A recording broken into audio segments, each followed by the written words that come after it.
오늘부터 아마 11장까지 이렇게 보면은 솔로몬에 대한 이야기들이 계속 되는 것들을 알 수 있습니다. 그래서 솔로몬이 어떻게 왕이 되었는지, 그 다음에 또 특히 6장부터 시작되는 성전 건축들을 통해서 솔로몬이 성전 건축하는 그 모습, 또 그 이후에 사실 솔로몬이 이제 타락하고 또 하나님께 이렇게 경고를 받는 그런 상황까지 쭉 이어지는 모습들을 통해서 솔로몬의 어떤 생애 이런 것들을 통해서 우리에게 주는 교훈들을 우리가 보게 되는데, 저는 개인적으로 솔로몬에 대해서 이렇게 평가가 몇 번 바뀌어온 것들을 이렇게 돌이켜 보면 알 수 있다는 것들을 알게 되었습니다. 처음에 성경을 보기 전에도 솔로몬의 지혜 이런 것들을 생각하면서 그 지혜가 내게 왔으면, 그 다음에 성경을 이렇게 조금 보다가 보니까 일천번제 드리는 그런 모습들을 통해서 저런 열정이 내게도 좀 있었으면 좋겠다 하면서 한때는 롤 모델을 이렇게 삼고 또 기도의 제목이 되고 이렇게 했던 것 같다는 기억들이 있고, 그 이후에 성경을 조금 보다 보니까 이건 아니다 하는 그런 생각들을 이제 주신 것들이 뒤에 솔로몬의 말년에 타락해가는 그 모습들을 보면서 후궁을 700명, 첩을 300명이나 두고 또 자기의 왕궁을 건축할 때는 오늘 본문에서 본 것처럼 13년이나 건축하는 그런 사람들이었다. 반면에 성전 건축할 때는 7년밖에 안 했는데 어떻게 그럴 수가 있겠느냐. 또 그 솔로몬의 영화라고 하면서 쭉 그 전개되는 사장의 내용들을 보면은 이스라엘 백성들이 그렇게 잘 살던 시기도 아닐 텐데 그 수많은 것들을 왕궁에 매일 물자를 이렇게 대주는 그 상황 속에서 일반 백성들, 또 이스라엘 백성들은 얼마나 힘들고 어려운 상황들을 전개해 나갔겠나, 이런 생각들을 보면서 꼭 좋은 사람은 아니구나 이런 생각들을 하고, 특히 말년에 저러면 안 되겠는데 이런 생각들을 많이 갖게 하면서 롤모델이라기보다는 반면교사로 이렇게 삼으면서 그런 신앙으로 이렇게 흐르지 않도록 해야겠다 이런 생각들을 많이 했던 것 같습니다. 근데 이제 오늘 다시 7장 1절을 이렇게 쭉 깊이 묵상하면서 보면은 또 솔로몬을 과연 마지막에 본인이 잘못한 그런 것들 때문에 그의 삶 전체를 우리가 폄훼할 수 있겠는가, 특히 성전 건축하는 과정 속에서 있었던 그의 열정과 순수한 신앙 이런 것들은 우리가 분명하게 또 배우고 넘어가야 될 그런 점이다 하는 생각 속에서 솔로몬의 성전 건축, 특히 오늘 7장 1절에 있는 왕궁 건축의 모습들을 통해서 그의 신앙을 통해서 우리에게 주는 교훈들이 뭔가 다시 한번 살펴보기를 소망합니다. 7장 1절에 처음 보면은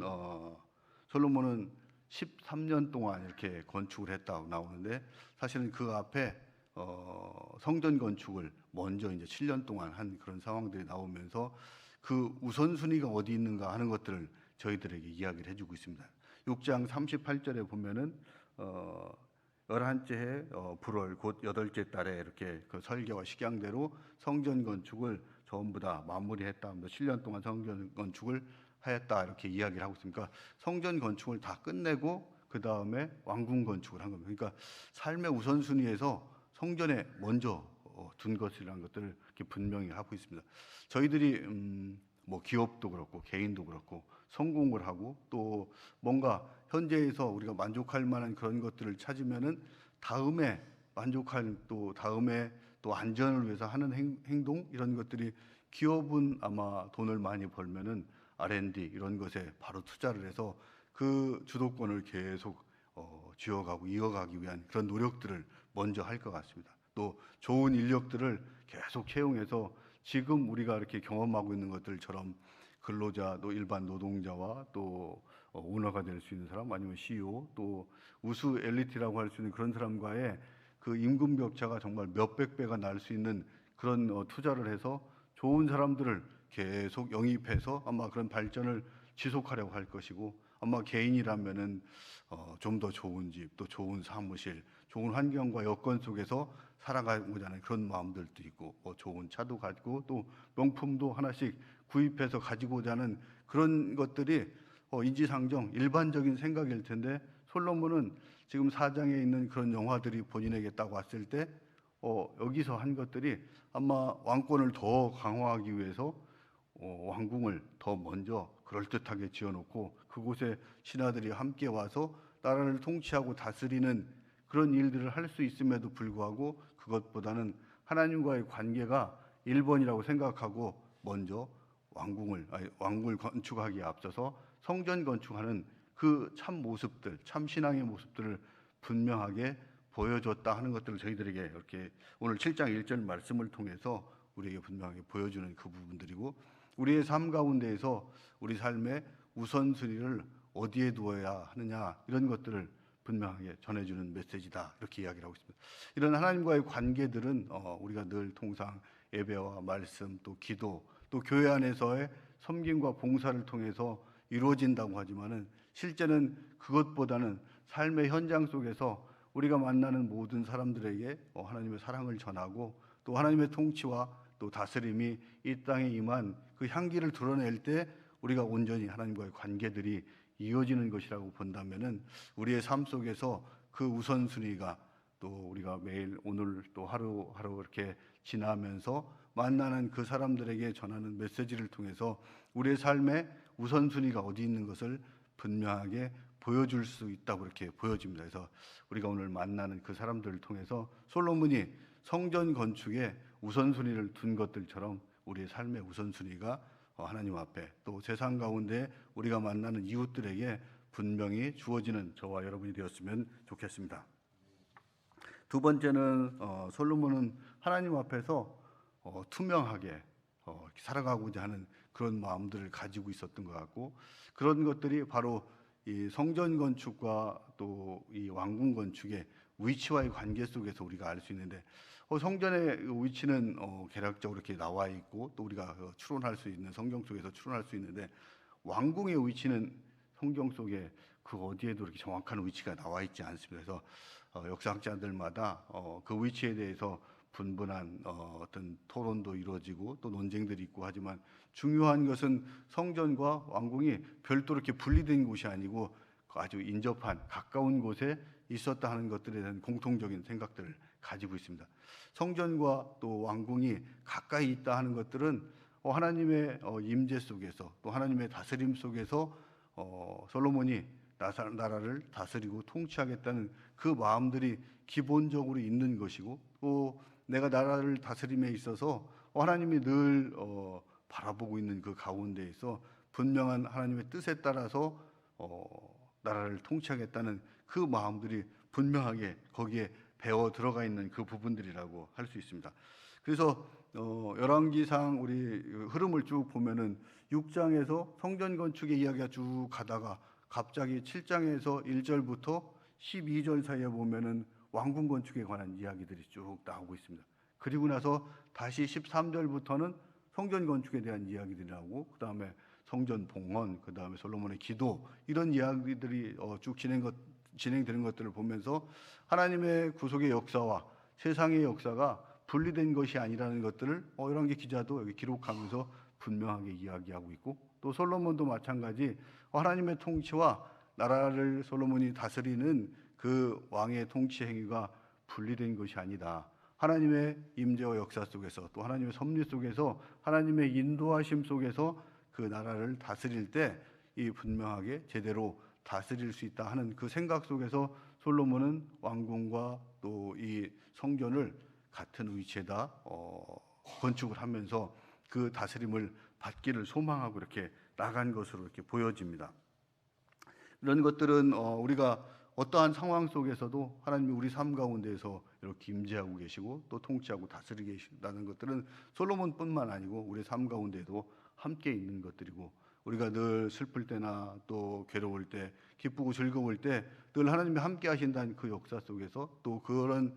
인식 속에서 하나님의 도우심 속에서 우리의 삶을 영위해 나가고 또 이끌어가는 그 삶 가운데에서 하나님과 동행하는 삶이 되길 소망하는 마음은 저희나 솔로몬이나 똑같다고 생각이 됩니다. 그래서 우리가 살아갈 때 늘 하나님이 나를 바라보고 있다는 코람데오, 하나님 앞에서 우리가 서 있다는 그 마음으로 함께 또 우리의 기쁘고 즐거울 때, 또 슬프고 괴로울 때 늘 하나님과 동행하는 저와 여러분이 되었으면 좋겠습니다. 이런 것들을 오늘 성전 건축을 통해서 솔로몬은 우리에게 분명하게 이야기하고 있다, 이렇게 보여지고 있습니다. 그다음에 세 번째는 솔로몬은 어려운 여건 속에서도 부여된 사명 또 아니면 해야 될 그 일들을 온전하게 또 완벽하게 잘 수행했다 하는 것들을 보여지고 있습니다. 7장의 그 말미에 보면은 솔로몬이 13년 동안 건축해서 그 전부를 준공하니라 이렇게 이야기하고 있습니다. 그러니까 계획한 모든 것들을 다 완전하게 이루었다 이렇게 이야기를 할 수 있습니다. 이게 6장 끝에 있는 38절과 7장 1절 사이에는 원문에는 접속사가 있습니다. 그래서 그것을 이제 어떻게 해석하느냐에 따라서 7장 1절이 긍정적으로 해석될 수도 있고, 제가 처음에 앞에 중간 정도에서 솔로몬의 생각이 바뀌었다라고 한 것들처럼 부정적으로 해석할 수도 있습니다. 앞에 아마 긍정적으로 해석한다면은 솔로몬은 7년 동안 성전을 건축하고 그리고 13년 동안 왕궁을 건축했다 이렇게 이야기해서 그 어려운 여건 속에서 그 사역들을 계속한 그런 모습들을 이야기할 수 있고, 또 부정적으로 우리가 만약에 얘기한다면 솔로몬은 성전을 7년 동안 건축했지만 그러나 자기 왕궁은 13년이나 건축했다 이렇게 볼 수도 있을 것 같습니다. 이게 아마 후자가 저희가 해석했던 그런 모습들인 것 같고, 그런데 본문을 조금 더 깊이 생각하고 또 상황들을 우리가 조금 더 생각해 본다면 이거를 부정적으로만 볼 수 있는 그런 상황들도 아닌 것 같다 하는 생각들이 들어서 오늘 잠깐 나눴으면 좋겠습니다.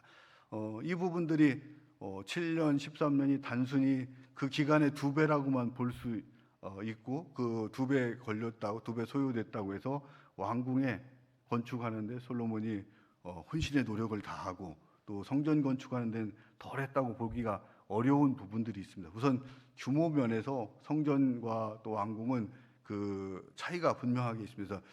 성전보다는 왕궁이 훨씬 더 넓고 큰 그런 부분, 또 건축해야 될 요소들도 상당히 많은 부분들이 있기 때문에 당연히 기간이 2배 걸리는 건 맞는 것이다. 그 다음에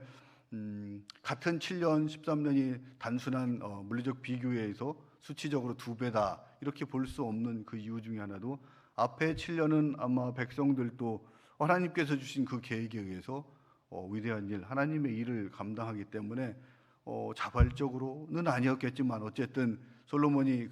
이런 것들을 제안하고 또 역군들을 불러 모았을 때 그나마 긍정적으로 잘 참여할 수 있었지만, 그런 대공사가 끝나고 나서 다시 또 13년이나 하는 그 지리한 시간 기간 동안에는 아마 이 백성들이 같은 노력을 계속하기는 쉽지 않은 그런 여건 속에서 13년이나 건축을 해야 되는 그 어려운 상황 속에서 솔로몬은 그 전부를 건축하는 그 일들을 감당했다 하는 것들을 이야기를 하고 있습니다. 또 앞에 6장 38절에 보면은 그 설계와 식양대로 성전 건축이 다 끝났다 이렇게 이야기를 하고 있습니다. 그러니까 거기에는 설계도가 있었고 그 다음에 건축하는 양식들이 주어졌습니다. 이거는 하나님께서 다윗에게 준 그 설계도에 따라서 또 그 다윗이 솔로몬에게 이야기한 그 설계도에 따라서 건축이 다 되었지만, 왕궁을 건축할 때는 훨씬 더 규모가 크고 또 해야 될 범위가 넓지만은 그 설계도들이 주어지지 않았고, 결국은 솔로몬이 하나님께 묻고 하나하나 지혜를 밟아가면서 찾아가면서 건축을 해야 되는 어려운 상황 속에서 솔로몬은 성전 건축을 다 완료하는 그런 일들을 감당을 했습니다. 그리고 우리가 잘 알듯이 건축에 필요한 자재들도 성전 건축은 다윗 왕 때부터 이미 시도를 했고, 사실은 하다가 하나님의 어떤 제재라고 할 거였던 하나님께서 다음 내 아들에 의해서 성전이 건축된다 하면서 필요한 자재들을 다 준비해왔고, 또 이런 것들이 선대 왕부터 준비를 해왔지만, 이 왕궁 건축에 있어서는 아마 성전 건축에 필요한 모든 물자들이 다 동원된 그 이후에 다시 이런 것들을 준비해서 해야 하기 때문에 사실 쉽지 않은 그런 상황 속에서 그 일들을 감당하는 것들이 분명히 쉽지 않았을 겁니다. 그럼에도 불구하고 솔로몬은 중간에 포기하지도 않았고 또 그 일들을 13년이나 걸리는 긴 기간 동안 다 완성을 할 수 있었습니다. 이런 것들은 솔로몬이 처음부터 아마 타락했다면은 절대 그 일들을 감당하지 못했을 것입니다. 하지만 하나님께 의지하면서 하나님의